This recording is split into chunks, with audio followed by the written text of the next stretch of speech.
तो based on the arrangement of constituent particles, solids are of two types, एक तो crystalline solid and second is amorphous solid. तो generally जो solids हैं वो क्रिस्टलाइन ही होते हैं। एमार्फस वैसे भी बताया मैंने स्यूडो सॉलिड्स होते हैं, या जिनको हम सुपर कूल्ड लिक्विड भी कह देते हैं। तो यहाँ पे हम on the basis of forces between the constant particles crystalline solids का क्लासिफिकेशन देख लेते हैं। तो फोर्सेस के बेसिस पे these are also of 4 types. First है इसमें molecular solid, then second is ionic solid, third is metallic solid and fourth is covalent solids. ठीक है, तो इनमें किन किन टाइप के फोर्सेस होते हैं और कांस्टेंट पार्टिकल्स एक्चुअल में कौन से होंगे। तो जब हम बात करते हैं मॉलिक्यूलर सॉलिड्स की, तो जो कांस्टेंट पार्टिकल्स जिनके जुड़ने से ही सॉलिड सब्सटेंस फॉर्म हो रहा है। ठीक है, यानी बेसिक यूनिट ही कांस्टेंट पार्टिकल है किसी भी सॉलिड सब्सटेंस का, तो वो इसमें मॉलिक्यूल्स होते हैं। नाम से ही क्लियर है, मॉलिक्यूलर सॉलिड तो मॉलिक्यूल्स होते हैं। और इनको भी हम 3 तरह से कैटेगराइज करते हैं। First is non polar, then polar and third is hydrogen bonded. तो जो नॉन पोलर सब्सटेंसेस होते हैं या नॉन पोलर मॉलिक्यूलर सॉलिड्स होते हैं, या ये ऐसे क्रिस्टलाइन सब्सटेंस होते हैं जिसमें पार्टिकल्स मेनली नोबल गैसेस जैसे लाइक हीलियम है, नियॉन है, आर्गन है, या कोई नॉन पोलर मॉलिक्यूल ही लेते हैं। और जो फोर्सेस होंगे यहाँ पे वो डिस्पर्सन फोर्सेस, या इनको हम weak van der Waals forces या लंडन फोर्सेस इनके बीच में प्रेजेंट होते हैं। तो ये आपने ऑलरेडी 11th क्लास में पढ़ लिया है। Weak van der Waals forces में लंडन फोर्सेस, डाइपोल इंटरेक्शंस और dipole induced and hydrogen bonded, वही सारे फोर्सेस यहाँ पे मॉलिक्यूलर सॉलिड्स में ही होते हैं। तो वीक फोर्सेस हैं, डिस्पर्शन फोर्सेस हैं, बेसिकली नॉन पोलर हैं, उन मॉलिक्यूल्स में ये होंगे फोर्सेस। देन अच्छा, इनके मेल्टिंग पॉइंट लो ही होते हैं और नॉर्मली रूम टेम्परेचर पे ये लिक्विड्स या गैसेस फॉर्म में ही होते हैं। सॉलिड कंडीशन रूम टेम्परेचर पे नहीं होगी। ठीक, सेकेंड इज पोलर, जिसके भी इनमें जो फोर्सेस होते हैं वो डाइपोल इंटरेक्शंस होते हैं। लाइक सॉलिड HCl है, सॉलिड SO2 है, सॉलिड अमोनिया है, इनके बीच में डाइपोल फोर्सेस होंगे because they are polar molecules. ठीक है, एक पॉजिटिव पोल होगा तो एक नेगेटिव पोल होगा, लाइक एक पॉजिटिव एक नेगेटिव, पॉजिटिव नेगेटिव, तो पॉजिटिव एंड नेगेटिव को अट्रैक्ट करेगा। ठीक है, नेगेटिव पॉजिटिव के बीच में, अब ये डाइपोल क्यों कह रहे हैं, क्योंकि 2 डिफरेंट चार्जेस हैं। और नॉन पोलर क्या होते हैं, जहाँ पे सेम चार्जेस होते हैं, whether positive whether negative, non polar कोई इसमें डिफ्रेंशिएशन नहीं होता है, बट यहाँ पे है। तो इसलिए फोर्सेस भी as compared to non polar के फोर्सेस भी ज़्यादा होंगे। और यहाँ पे जो फोर्सेस हैं वो डाइपोल इंटरेक्शंस हैं। ठीक, and third is hydrogen bonded. इसमें क्या होता है, ऐसे सॉलिड्स हैं क्रिस्टलाइन जिसमें हाइड्रोजन ज़रूर होगा।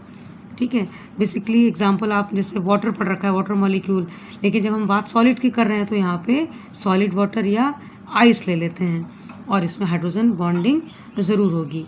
और अगर हम मेल्टिंग पॉइंट की बात करते हैं तो इन दोनों से ज़्यादा melting point hydrogen bonded solids का होगा। Second is ionic solid. अब इसमें भी नाम से क्लियर है, जो कांस्टेंट पार्टिकल्स होंगे वो आयंस होंगे, पॉजिटिव एंड नेगेटिव आयंस, और उनके बीच में जो फोर्सेस होंगे वो स्ट्रॉन्ग इलेक्ट्रोस्टैटिक फोर्सेस होते हैं। ठीक है, तो इसलिए इनका जो मेल्टिंग पॉइंट होगा वो भी बहुत ज़्यादा होता है। They have high melting point and boiling points. And इसमें जो अरेंजमेंट होता है पॉजिटिव नेगेटिव आयंस का वो रेगुलर होता है। ज्योमेट्रिक जो पैटर्न होगा वो रेगुलर होगा, कॉन्टीन्यूअस होगा। ठीक है, एंड जो सॉलिड सब्सटेंसेस होते हैं दीज जैसे लाइक NaCl है, वो सॉलिड है तो वो पुअर कंडक्टर है इलेक्ट्रिसिटी का, या इंसुलेटर जिसको हम कह देते हैं, मीन्स वो इलेक्ट्रिसिटी को कंडक्ट नहीं करेगा। ठीक है, लेकिन वही जब हम इसको मॉल्टन कंडीशन में कर देते हैं, मेल्ट कर देते हैं, या उसको हम एक्वस फॉर्म में कर देते हैं, पानी में डिज़ोल्व कर देते हैं, तो वही आयनिक सॉलिड इलेक्ट्रिसिटी को कंडक्ट करता है। एक क्वेश्चन भी आ जाता है कि भी solid NaCl will not conduct electricity, why? क्योंकि उसमें आयंस फ्री ही नहीं होते हैं मूव करने के लिए।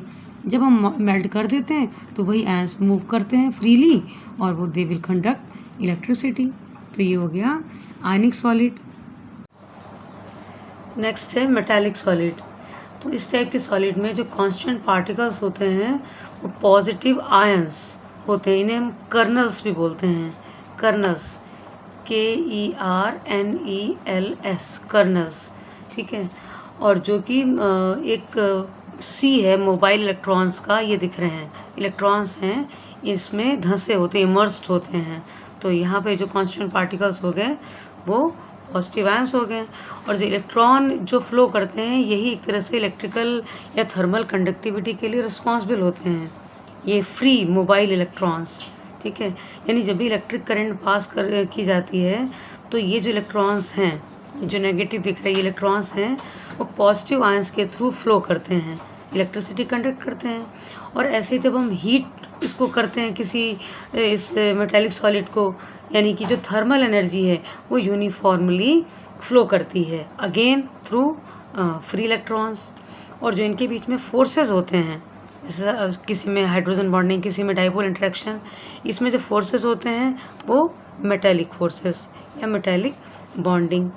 और जो मेन कैरेक्टरिस्टिक की बात करें तो जो ये काफ़ी हार्ड होते हैं, गुड कंडक्टर हैं, कंडक्टिविटी शो करते हैं तो गुड कंडक्टर हैं। मेटालिक लस्टर, चमक होती है, ब्राइट होते हैं, मेलिएबल हैं, डक्टाइल हैं, मतलब प्रॉपरली जो मेटल्स होते हैं कॉपर, सिल्वर, गोल्ड, जो प्रॉपर्टी शो करते हैं वही मेटालिक सॉलिड है, ठीक है। एलॉयज भी इसमें आ जाते हैं। तो ये टाइप हो गया थर्ड। एंड फोर्थ है लास्ट कोवेलेंट सॉलिड्स। और जो इसमें कांस्टेंट पार्टिकल्स होते हैं वो एटम्स होते हैं, कार्बन एटम्स हैं, लाइक ये कोवेलेंट बॉन्डिंग शो करते हैं। तो जो कार्बन एटम है या जो भी एटम है लाइक दिस, ये अपने एडजेसेंट एटम के साथ कोवेलेंट बॉन्ड के थ्रू एक नेटवर्क जैसा बनाते हैं, 3 डायमेंशनल नेटवर्क। इसलिए इनको हम जाइंट मॉलिक्यूल, एक बड़ा विशालकाय जाइंट मॉलिक्यूल भी कह देते हैं। अच्छा, जैसे इसमें ये डायमंड है, ग्रेफाइट है, कार्बन कार्बन एटम ही तो कोवेलेंट बॉन्डिंग के थ्रू जुड़े होते हैं, बस थोड़ा सा इनके स्ट्रक्चर में डिफरेंस होता है। और ये आपने 11th में ऑलरेडी पढ़ रखा है। डायमंड में कार्बन एक एटम, जैसे सेंटर में कार्बन है, वो 4 कार्बन एटम से जुड़ा होगा, 1 2 3 4 टेट्राहेड्रली। फिर ये वाला अगले 4 के साथ में जुड़ा होगा, 1 2 3 4, ये सेंटर में आ गया, ठीक है। इस तरह से एक पूरा नेटवर्क जैसा बना होता है। और इसमें 4 के 4 इलेक्ट्रॉन, वैलेंस इलेक्ट्रॉन कार्बन के यूटिलाइज होते हैं बॉन्डिंग में, तभी जो इसका डायमंड का स्ट्रक्चर है वो बहुत हार्ड होता है, एक्सट्रीमली हार्ड, ठीक है।